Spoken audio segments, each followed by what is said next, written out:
The sun beat down mercilessly on Bella Anderson as she stood frozen on the steps of Trinity Church, her wedding veil catching in the hot Texas breeze while laughter cruel and cutting echoed across the dusty square of Redemption Springs.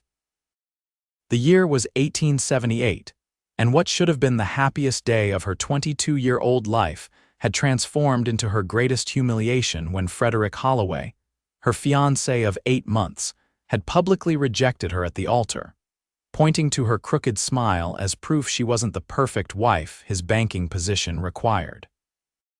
No man of importance could present such a flawed woman to society, he had announced to the stunned congregation before walking out, leaving Bella trembling in her mother's wedding dress. The whispers began immediately. Redemption Springs was a small town, barely a stop on the expanding frontier, and gossip spread faster than wildfire in the dry season. Bella's crooked smile, the result of a childhood accident when she'd fallen from a horse, had never seemed like such a curse until that moment. Her mouth quirked higher on the right than the left, giving her an expression that some found charming but others, like Frederick and his status-conscious family, deemed unacceptable. Tears blurred her vision as she gathered the skirts of her wedding dress and fled down the church steps, ignoring her mother's pleas to come back. She ran blindly through the town's main street, past the general store where Mrs. Higgins stood wide-eyed, past the saloon where even the midday drinkers paused to stare at the spectacle of an abandoned bride. "Bella, wait," her father called, but she couldn't bear the pity in his voice. Instead, she ran until her lungs burned and her pristine white slippers were coated with the reddish dust of West Texas. She found herself at the edge of town, at the small bridge crossing Redemption Creek, when the sound of approaching hoofbeats made her freeze. Humiliation washed over her anew. She couldn't bear to face another townsperson, to see the judgment or worse, the pity in their eyes. "Madam, are you all right?" The voice was deep, unfamiliar, with a slight drawl that placed him from somewhere farther south. Bella kept her head down, one hand instinctively covering the right side of her mouth, a habit she'd developed whenever she felt self-conscious. "Please, just leave me be." Instead of hoofbeats retreating, she heard the soft thud of boots hitting dirt as the rider dismounted. "Beggin' your pardon, but I can't in good conscience leave a lady in distress by the roadside, especially one dressed for a wedding." Reluctantly, Bella raised her eyes to see a tall man with sun-bronzed skin and eyes the color of faded denim. Dust covered his clothes from the trail, and the badge pinned to his leather vest caught the afternoon light, a Texas Ranger. His dark hair curled slightly beneath his wide-brimmed hat, and his expression held nothing but concern. "My name's Isaac Xavier," he said, removing his hat and holding it respectfully against his chest. "I'm passing through on my way to Fort Davis. Is there something I can help you with?" "Unless you can erase this day from existence, mister." "Xavier, I don't believe you can," Bella replied, her voice breaking. To her surprise, a gentle smile crossed his weathered face. "Well now, I don't claim to have that power, but I've been told I'm a fair listener. Sometimes talking helps lighten the load." Something about his unassuming kindness broke through Bella's defenses. The story poured out of her: the humiliation at the altar, Frederick's cruel words about her smile, the laughter that had followed her from the church. When she finished, Isaac's eyes had hardened. "Seems to me this Frederick fellow did you a favor today, though I doubt you see it that way just yet." "A favor?" Bella almost laughed through her tears. "How could public humiliation possibly be a favor?" "Because any man who'd reject a woman over something as insignificant as a smile isn't worth the ground you walk on." His words were calm but carried conviction. "Some men can only see what's on the surface. Others know to look deeper." As if realizing he'd spoken too personally, Isaac cleared his throat and glanced toward the afternoon sun. "It'll be dark soon. Let me escort you home. Your folks must be worried sick." "I can't go back there," Bella whispered. "Not yet. I can't face them all." Isaac considered this for a moment before offering an alternative. My sister Clara runs a small ranch about 5 miles outside town.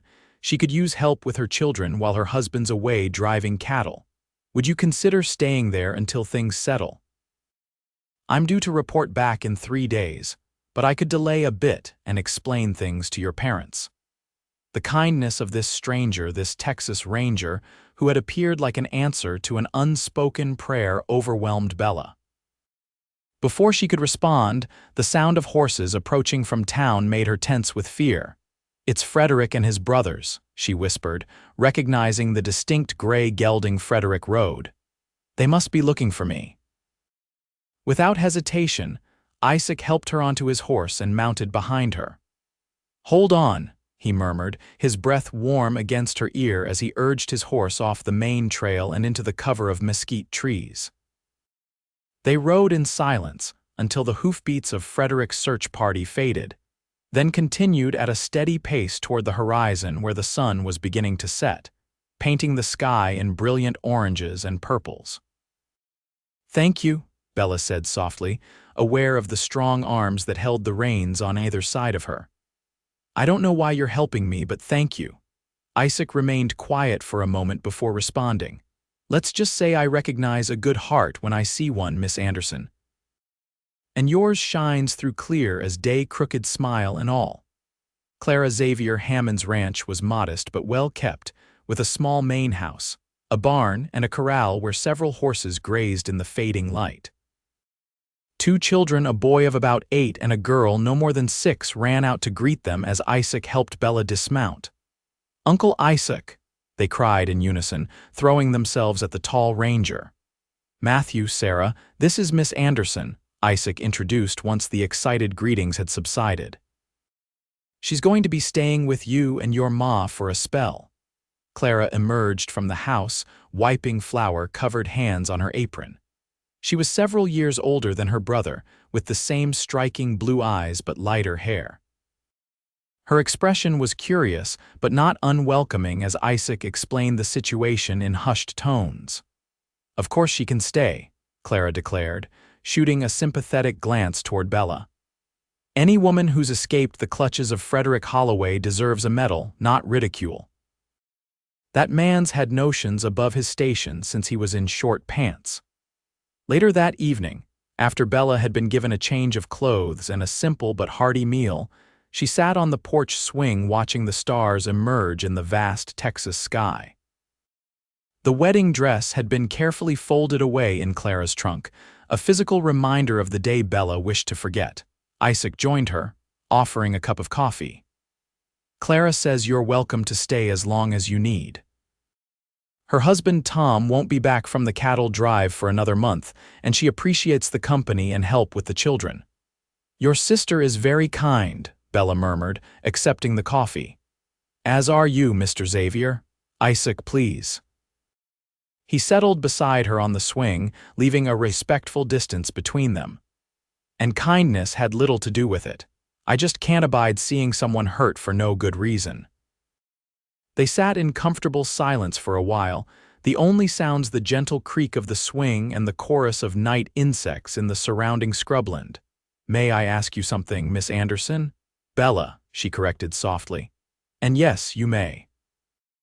"That smile of yours, the one that supposedly cost you a husband today, would you mind showing it to me? The real one, not the one you're hiding behind your hand." Bella stiffened, her hand instinctively rising to cover the right side of her mouth.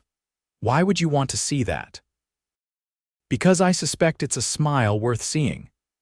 Something in his gentle tone made Bella slowly lower her hand. Hesitantly, she smiled, a genuine expression that lifted her eyes and showed the slight quirk that pulled her mouth higher on the right than the left. Isaac studied her face intently, his expression serious. Then, unexpectedly, he smiled back. "Just as I thought." "What?" Bella asked, self-consciousness creeping back in. "It's the kind of smile that tells a story, one I'd like to hear more of if you're willing to share it." That night, as Bella lay in Clara's spare room listening to the unfamiliar sounds of the ranch, she found herself touching her lips, wondering what Isaac had seen in her smile that Frederick had found so repulsive. For the first time since the disaster at the church, She slept without tears. The following days established a routine. Bella helped Clara with household chores and looking after the children, who quickly warmed to her. Isaac rode into Redemption Springs to inform Bella's parents of her whereabouts, returning with a letter from her mother expressing concern but understanding, along with a small valise of Bella's belongings. "Your father wanted to come fetch you himself," Isaac explained as he handed over the letter, "but I convinced him you needed time." "Thank you," Bella said, genuine gratitude in her voice. "I'm not ready to face them, any of them, just yet." Isaac nodded. "He also mentioned that Frederick's been telling anyone who'll listen that you ran off because you knew you weren't good enough for him." Bella's chest tightened with hurt and anger. Of course he would say that. "Your father also said he punched Frederick square in the jaw for it, right in front of the bank where all the town councilmen could see." A hint of a smile played at Isaac's lips. "Apparently your pa's got quite a right hook for a blacksmith." Despite herself, Bella laughed a full, unguarded sound that brought a look of appreciation to Isaac's face. "There it is," he said softly. "What? That smile, the real one, the one that lights up your whole face." Bella felt a warmth spread through her that had nothing to do with the summer heat. During his extended stay, Isaac took to teaching Matthew how to track and ride properly. Skills the boy's father hadn't had time to fully impart before leaving on the cattle drive. Bella often watched from the porch as Isaac patiently guided the boy, his deep voice carrying instructions on the breeze. "He's good with children," Clara observed one afternoon as they prepared dinner. "Always has been, even when we were young. He'd make a fine father someday." "I'm sure he would," Bella agreed, trying to ignore the small flutter in her chest at the thought. "He's never found the right woman, though," Clara continued, a knowing look in her eyes. "Says he's married to the badge, but I think he's just waiting for someone who sees past it to the man beneath." Bella concentrated on kneading dough, unsure how to respond. She'd been at the ranch for nearly 2 weeks, and each day brought her and Isaac into closer orbit. They'd taken to sitting on the porch in the evenings, talking until the stars were thick in the sky. He told her stories of his 5 years as a ranger, the good he'd done, the people he'd helped, the loneliness of the trail. She shared her life in Redemption Springs, her dreams of someday having a family of her own, her love of teaching the town's children despite having no formal position. "I've delayed my return to Fort Davis long enough," Isaac announced one evening as they sat watching a distant lightning storm illuminate the horizon. "I'll be leaving tomorrow." Though she'd known this moment would come, Bella felt a surprising pang of loss. "Of course. You've been more than kind already, delaying your duties to help a stranger." "You're hardly a stranger anymore, Bella," he said quietly. Their eyes met in the dim light of the porch lantern, and something unspoken passed between them, a recognition that boundaries had shifted, that what had begun as a chance encounter had grown into something neither had anticipated. "What will you do now?" he asked. "Will you return to Redemption Springs?" Bella considered the question. "Eventually, yes, it's my home despite everything. I won't let Frederick chase me away permanently." Isaac nodded, respect evident in his expression. "You're stronger than you know." "I don't feel strong," she admitted. "But I'm learning that perhaps I'm not as flawed as I was led to believe." His hand found hers in the darkness, warm and calloused from years of holding reins and firearms. "There's not a single flaw in you that I can see, Bella Anderson, least of all that smile." Before dawn the next morning, Bella woke to the sound of a horse being saddled. She hurried to dress, making it to the porch just as Isaac was mounting up. He paused when he saw her, his expression softening in the gray light. "I didn't want to wake you," he said. "I couldn't let you leave without saying goodbye," she replied, pulling her shawl tighter against the morning chill. Isaac dismounted and approached the porch steps, his hat in his hands. "I've written down the address where you can reach me at Fort Davis if you ever need anything." Bella accepted the folded paper, their fingers brushing. "Thank you for everything, Isaac." He hesitated, then spoke words that seemed to surprise even him. I'd like to come back if that would be welcome, not just to visit Clara and the children, but to see you. Bella's heart quickened. I'd like that very much. I can't offer much, he continued, his voice low and earnest. The life of a ranger isn't easy or settled, but these past weeks have shown me what I could be missing by living life alone on the trail. Before Bella could respond, the sound of approaching riders broke the dawn stillness. Isaac immediately tensed, his hand moving to the revolver at his hip as he positioned himself protectively in front of Bella. 3 riders emerged from the morning mist, and Bella felt her blood run cold as she recognized Frederick flanked by his 2 brothers. "There she is," Frederick called, his voice carrying across the yard. "I told you the ranger had taken her." Isaac's stance shifted subtly, his voice dropping to address Bella without taking his eyes off the approaching men. "Go inside and wake Clara. Tell her to get her shotgun ready just in case." Bella hesitated, reluctant to leave him facing 3 men alone. "Go," he urged gently. "I've faced worse odds." As Bella slipped inside to alert Clara, she heard Isaac's calm, authoritative voice addressing the unwelcome visitors. "This is private property, gentlemen. State your business." "My business is with my runaway bride," Frederick replied, his tone sour with wounded pride. "Step aside, Ranger. This doesn't concern you." By the time Bella returned to the porch with Clara, who was indeed carrying a shotgun, the tension in the yard had escalated. Frederick had dismounted and was facing Isaac, who remained calm but vigilant. "Miss Anderson isn't going anywhere she doesn't wish to go," Isaac stated firmly. "As I understand it, you made your position clear at the church when you abandoned her at the altar." Frederick's face twisted with anger. "She's made me a laughingstock. First with that grotesque smile of hers and then by running off. My reputation, your reputation?" Isaac's voice hardened. "You're worried about your reputation after what you did to her." Bella stepped forward, moving past Isaac despite his attempt to keep her behind him. "I didn't run to hurt you, Frederick. I ran because you hurt me deeply and publicly. You made me believe my smile was something to be ashamed of."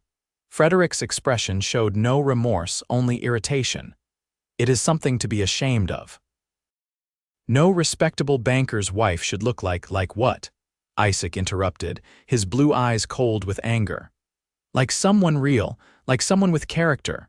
That smile you mock is the most beautiful thing I've seen in all my years of riding this territory." The sincerity in his voice made Bella turn to look at him in surprise. "You're a fool, Ranger," Frederick scoffed. "But if you want damaged goods, you're welcome to her." Isaac moved so quickly that Frederick had no time to react. In one fluid motion, the ranger had the banker's son by the collar, lifting him almost off his feet. "You'll apologize to the lady right now, or I'll show you exactly how the Texas Rangers deal with men who disrespect women." Frederick's brothers made a move to intervene, but Clara's shotgun cocking stopped them cold. "I wouldn't," she warned, her aim steady. White-faced and sputtering, Frederick managed a reluctant, "I apologize for any offense." Isaac released him with a slight shove. "Now get off this property and don't return. If I hear you've spoken a single word against Miss Anderson in town or anywhere else, I'll make it my personal mission to ensure you regret it." As Frederick and his brothers retreated, hurling empty threats about reporting Isaac to his superiors, Bella found herself trembling not from fear, but from a strange, powerful emotion she couldn't immediately identify. "Are you all right?" Isaac asked, turning to her with concern once the riders had disappeared down the trail. "No one's ever defended me like that," she whispered. "No one's ever said my smile was beautiful." "Well, they should have," he replied simply, "because it is." Clara, tactfully sensing a private moment, muttered something about checking on the children and disappeared inside with her shotgun. "I meant what I said, Bella," Isaac continued once they were alone. "Your smile, it's not just beautiful because of how it looks. It's beautiful because it's yours, because it shows your strength, your ability to smile despite the hurt." Bella felt tears forming, but for once they weren't tears of pain or shame. "I think I'm falling in love with you, Isaac Xavier," she admitted, the words surprising her as much as him. "And it terrifies me." A slow, genuine smile spread across his face. "If it helps, I know I've already fallen in love with you, Bella Anderson, and it terrifies me too, but in the best possible way." He took her hands in his expression growing serious. "I have to return to my post. I've duties I can't ignore, but I'll come back in 1 month's time if you'll have me." "I'll be here," Bella promised, "or in Redemption Springs, ready to face whatever comes next." Isaac gently touched her cheek, his thumb brushing the corner of her mouth where her smile lifted slightly higher. "This smile of yours, it's like a light in the darkness. Remember that, no matter what anyone says." As promised, 1 month later, Isaac returned to find Bella had moved back to Redemption Springs, holding her head high despite the lingering gossip. She had secured a position as the schoolteacher's assistant, her natural affinity with children quickly making her a favorite among the town's youngsters. Frederick had left town shortly after the confrontation at Clara's ranch, taking a position at a bank in Austin, a fact that brought quiet relief to Bella and her family. On a crisp October evening, as golden leaves drifted down from the cottonwoods along Redemption Creek, Isaac found Bella at the small bridge where they had first truly spoken. "I've been thinking about what you said that day," she told him as they walked along the creek bank. "About how my smile shows my strength. I didn't believe it then, but I'm starting to." Isaac took her hand, his touch now familiar and welcome. "I have something to tell you," he said, his expression uncharacteristically nervous. "I've requested a transfer to the Ranger outpost in El Paso." Bella's heart sank momentarily. "El Paso is very far from here." "It is," he agreed, "but not as far as Fort Davis, and more importantly, it has a need for a schoolteacher." Bella's eyes widened as she understood his meaning. "I can't ask you to follow me around the territory," Isaac continued, "and I can't promise to give up being a ranger. But I can promise to find ways for us to build a life together if that's what you want."